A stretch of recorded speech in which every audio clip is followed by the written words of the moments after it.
I don't feel like singing. It's 9:57. Wow, where did the day go? Here on a lovely spring Saturday morning at Site B, about the 9th day of March 2024. It is bright and sunny, but oh no, I see a little cloudy gloom. No, go away, gloom. Speaking of gloom, gloom leads to horror. Horror leads to Call of Cthulhu. Call of Cthulhu leads to Chaosium. Chaosium leads to this contest. Yeah. So, as we've announced, there's this basic role-playing design challenge that Chaosium is doing, where they're looking for some new talent to submit adventures and designy stuff. And maybe, if you're lucky, it gets published. This is for basic role-playing, the core engine for everything Chaosium does. As you know, as I've said many times, it is one of my must-have systems. Basic role-playing is my desert island system, as I completely refer to it. Considered by many to be the best role-playing system ever made. Way better than D&D.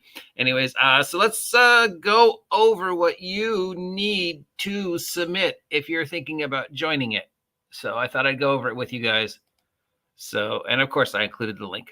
So, basic role-playing universal game engine design challenge. Over 10,000 in cash prizes. Blah, blah, blah, blah, blah. Financially assist new and upcoming creators in bringing their games to independent publication, be that digital or print. Chaosium seeks to empower designers from all walks of life with original idea, concepts, and systems, with the goal of seeing all shortlisted entries eventually published independently. Oh, so they're not publishing it for you? Question mark. As part of the submission, you will need to provide a pitch for the game, both long or in short form. So elevator pitch and actual long pitch with preferably, some type of a Bible. So short pitch, elevator pitch. Hey, I have this idea for a game where you play slime in a dungeon. Okay. And the long one would be, okay, so in this game, you each play a slime. You have to work together, blah, blah, blah. Okay, second one, production budget for the game. How much do you think it's going to cost you to make the game? Well, if I just make it a PDF and put it online, it'll cost me nothing but time to make the game. And maybe, if you can't spell or, make things submissible, then you might have to pay somebody to do that. But let's say, anywhere from $10 to a couple grand.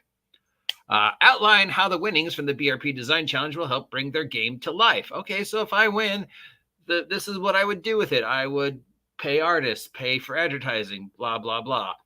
A competitor market analysis of their game, showcase where it fits into the market as a product. Ooh, that requires some work and stuff. You'd actually have to look stuff up for that one and see, okay, where in the market does my game fit? I'm doing a superhero role-playing game. Okay, where does my superhero role-playing game fit in the superhero market? I'm doing a fantasy game. There's a glut of fantasy game. How does mine do? That kind of stuff. That would require some brain work. I don't know if I could do that part.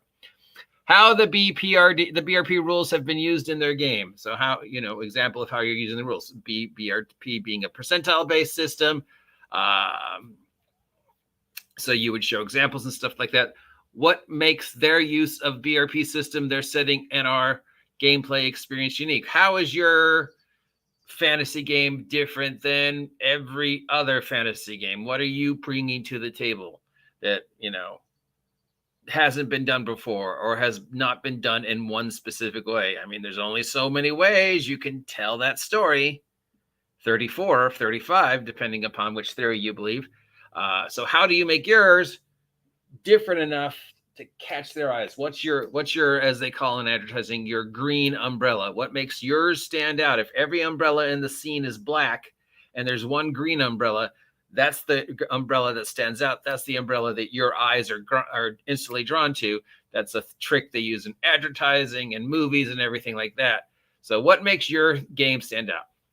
Here's the interesting one. This is the important one. All entrants retain ownership of their work in its entirety. So no matter what Chaosium does or does not do with it, it's yours. It's yours. It doesn't go to anybody else. You could use it. You could print it yourself.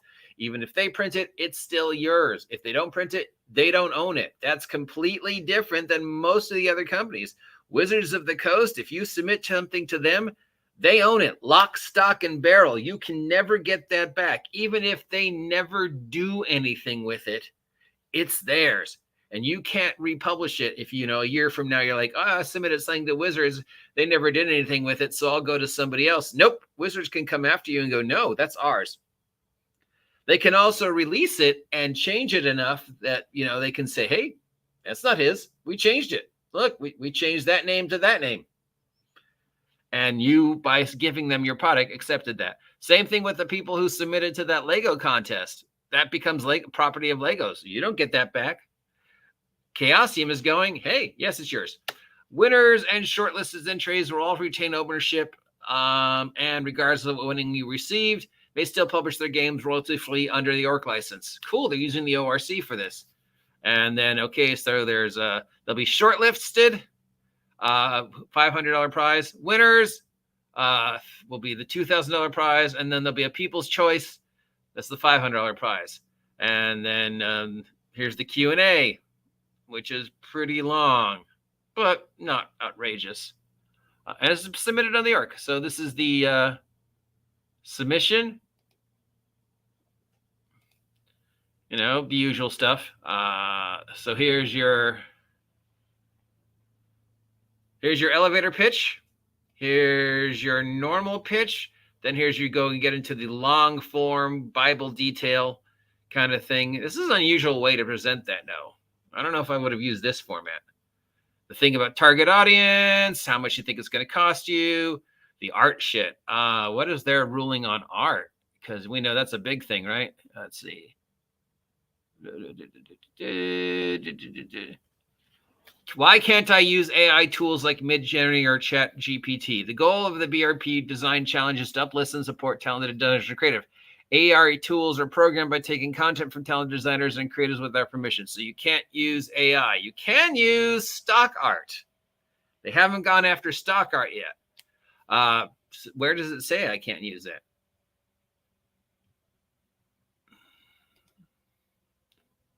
Because if I hadn't read that, I wouldn't know that I can't use.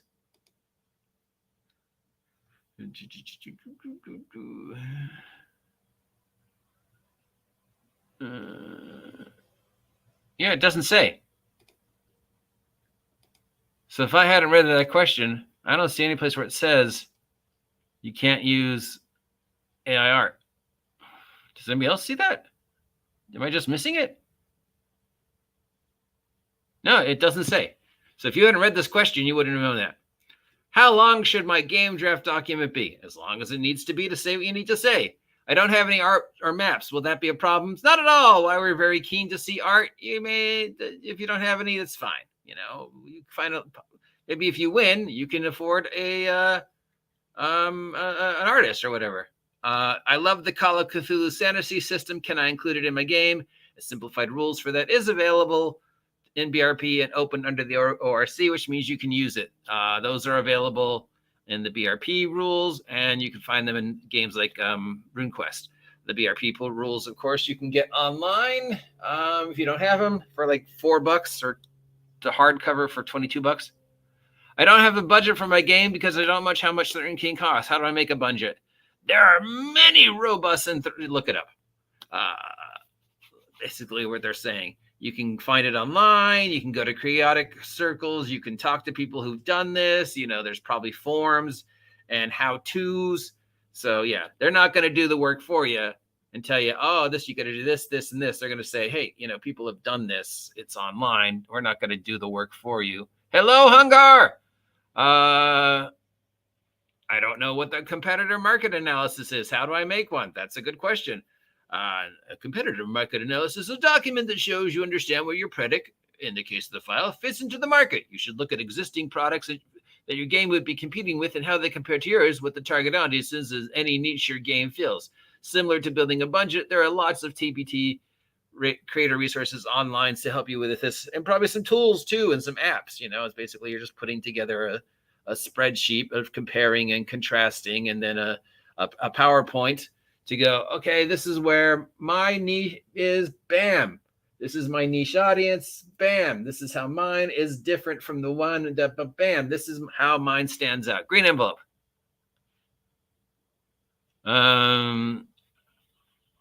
Why do I, a game designer, need to provide things like competitor market analysis or budget for a game design competition? We want to see, because we don't know what to work for you, is what basically they're saying. We want to see every game shortlisted, eventually published, be digital or whatever, which means you can't, the path to any kind of successful publication is you need to understand where your game fits. Stuff like that. And then we have the actual things they're going to ask. So your name, your pitch, your one-liner, overview, the analysis thing, budget thing, art, how it uses the BRP, do you use third party? What is the third party? And you have to attach the file saying you can use the third party. Here's where you include the entire release. Here's the legal shit.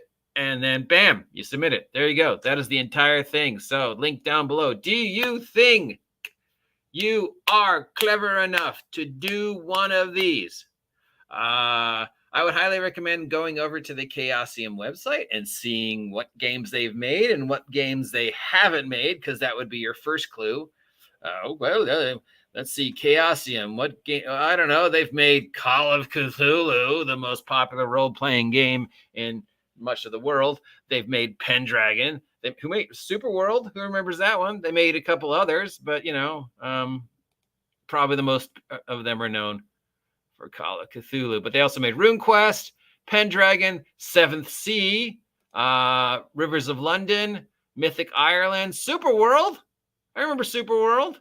Whatever happened to that? I guess they never.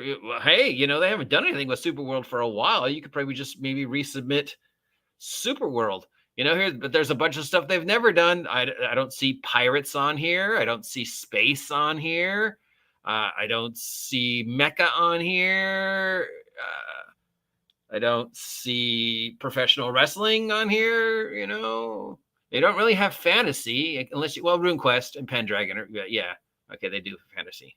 So there you go. I would, that would be the first thing I would do is, okay, bam. Then the second thing I would do is go, okay, what do I want to write? I want to write a game about dinosaur pirates, right? All right, then I would research the market. Are there any other dinosaur pirate games on there? And how many? And how is my dinosaur pirate game different than every other dinosaur pirate game? And then I would write it using the BRPD. Well, probably I'd write it first without the rules, because you might not know the rules. And then learn the rules, which are pretty simple. It's percentile. Right.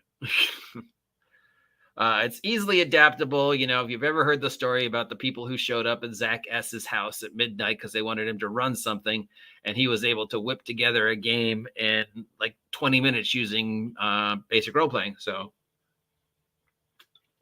it's pretty easy to learn. It's percentile, and it looks more complicated than it is. And as I repeatedly say, it is definitely my desert island. It's definitely my, must-have. If there's games you have to have on your shelf, that's probably one of them. That's probably in my top 10, Is it my favorite system? No. We know that my favorite system is Marvel's superhero role-playing game, FazeRip. But there's only so many things I could do with FazeRip. Now, if I was on a desert island, it'd probably be a lot easier to find things with 6 sides than it would to find things with 100 sides to do percentile, because I'm pretty sure I could find a 6-sided rock. So yeah, D6 systems are my other desert island games, or this one. But yeah, there you go. So that's what I would do if I was you. It has been suggested I try and make one for it, so I'll look at it. I don't know if I'm clever enough to do it. I mean, I have trouble making stuff for Wretched, much less trying to make something for BPRD. So plus there's the whole thing of getting it spell checked and getting it formatted and all the math stuff. I would rather help somebody else create one than do it myself, probably, because that's something I could probably do that. But God, I have a lot of trouble getting this onto there. But I thought I'd go over it with you guys. So yeah, if you're feeling like that's something you want to do, link is attached. Coolness. I hope one of you wins this thing. And when you're rich and famous and standing on top of the Chaosium world, maybe take a moment to remember me. Oh yeah, I want to thank that OGGM. He was awesome. I love him.